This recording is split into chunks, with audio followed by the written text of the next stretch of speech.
Hello， 大家好，我是梁夏，不是梁虾。相信各位应该看过1年4前的直播了吧？上半5星角色净流，下半5星托帕，以及4星角色桂乃芬，老角色复刻希尔。没想到吧，居然复刻希尔了，而且关追卡池是分开的，不像原神那样的双 up 卡池。这也算是一个好消息了啊！这期视频主要是给大家带来新角色的前瞻分析，可以上线之后对角色更好了解去抽取，有帮助到各位，希望点赞支持一下。至于一个硬币是10经验，同时 B 站对转发情况比较大，帮忙转发一下吧，不用真的转发，退回来或者转发给我就行了，同时还有经验拿，谢谢。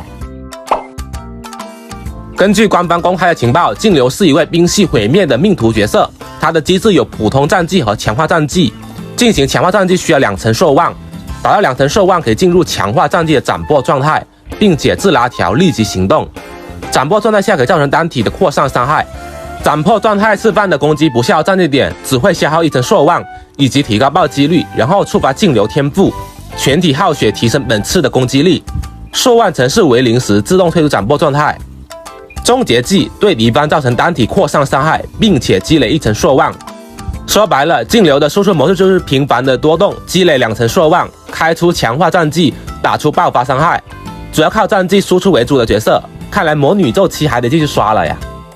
净流的天赋斩破状态获取的攻击力加成是有多少，是看全体角色消耗的多少生命值来决定的。也就是说，队友需要足够的生命值上限，血量越高，越能轻松吃满这个加成。同时，因为净流是全队烧血的，奶妈还需要足够的治疗。相信配对上应该各位有心目上的人选了吧？因为净流斩破状态的强化战绩不耗战绩点，耗点比较少，以及需要叠兽望层数，要多动。布洛尼亚是非常适配的一个队友，可以主 C 副 C 的一位角色了。然后这里给大家一个配对参考吧，因为还没有实战，仅供参考啊。净流、佩拉、刃、罗刹，其中刃可以换布洛尼亚，因为考虑到净流不怎么耗战绩点，以及4命佩拉减冰抗省战绩点，加上罗刹的高额回血，使得整个队伍的逻辑结构很流畅。至于刃，因为生命值比较高嘛，耗的血也比较多。至于能不能给刃叠层数，这个得看实战表现如何了，我们拭目以待吧。下一位托帕是一位火属性寻猎命途角色，战斗开始时召唤杖杖，行动独立，而且速度是固定的，而且托帕被控制杖杖时可以正常行动的。被标记敌人受到任何的追加攻击，都可以让杖杖的行动提前，就是拉条。虽然托帕的杖杖不像警员的神君可以加速度啊，但是托帕受到控制并不会影响杖杖的行动能力，这一点还是有区别的。托帕的战绩是可以指定敌方添加标记，而且可以让杖杖立即行动，造成追加攻击伤害，而且标记是可以给敌方挂1伤效果的。从前章可以看出是50%真伤，不可被解除，而且是100%的固定概率命中，是不用堆效果命中的，这点非常的好。最多标记1名敌人，我方角色行动，敌方没有标记会随机给敌方挂上一个标记，也就是说这个 buff 标记是全程存在的，整体的覆盖率非常的高。从以上分析可以得出，托帕是可以主 C 也可以当辅助的一位角色。核心标记被标记敌方受到我方追加攻击，可以给杖杖拉条，警员、克拉拉、机子等角色的追加攻击均可触发。托帕是一个可以提高高频多动杖杖打出单体额外伤害，配合一个有对群的追加输出，可以大幅提升全队对单对群数输出，可以达到一个相辅相成的作用。托帕的终结技可以让杖杖多若干次龙卷风攻击，类似克拉拉的大招啊。而且队友的普攻战技、终结技都可以让杖杖拉条，也就是说托帕的大招对于杖杖来说提升也是很大的，可以更快的让杖杖多次行动打出爆发。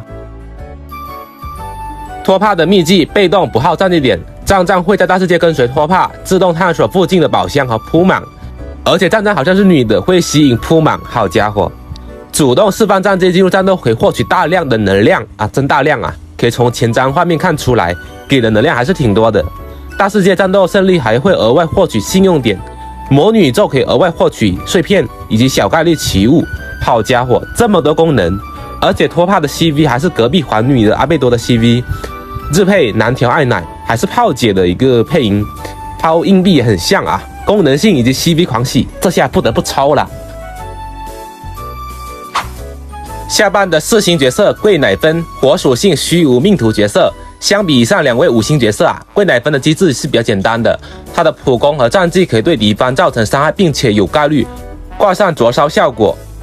普攻是单体的，战绩是单体扩散伤害，它的天赋可以让敌方受到灼烧伤害触发后有概率挂1伤。前张画面显示1层是 7%， 3层 21%， 至于多少得看官方的一个正式服表现了。终结技可以引爆灼烧伤害的效果，主打 DOT 伤害。看来卡夫卡又有新队友了，这一点我们拭目以待吧，看看有没有更好的一个选择了。然后来说下老角色复刻的希尔，量子巡猎角色，放在如今版本希尔强度依旧在线，技能机制是通过击杀敌方来高频出手增伤回能，从而打出高额单体输出。不过随着版本的更新，老角色从性价比上个人不是很推荐抽取，在原石有限星球有限情况下，可以优先抽取性价比比较高的角色。本次的 1.4 版本从保值度以及性价比来说，我是比较推荐抽取托帕这名角色的。前面也分析过了，可以给我方角色辅助达到一个相辅相成的作用，在输出上和辅助上都有一定的一个性价比。本期视频也是强度项的一个性价比视频啊，如果你的 XP 是希尔，可以抽取专武即可，0+1希尔已经足够乱杀混沌回忆了。个人体验下来啊，希尔让我难受一点，如果是大招不暴击会很容易高血压，相信低暴击的希尔应该很了解吧。如果能保证暴击在80以上，那么希尔的体验总体会好很多。而且我玩过一个百爆的希尔，爆伤120，非常的舒服，玩起来体验非常丝滑。不过它的希尔是0+1的，伤害也是非常的高了。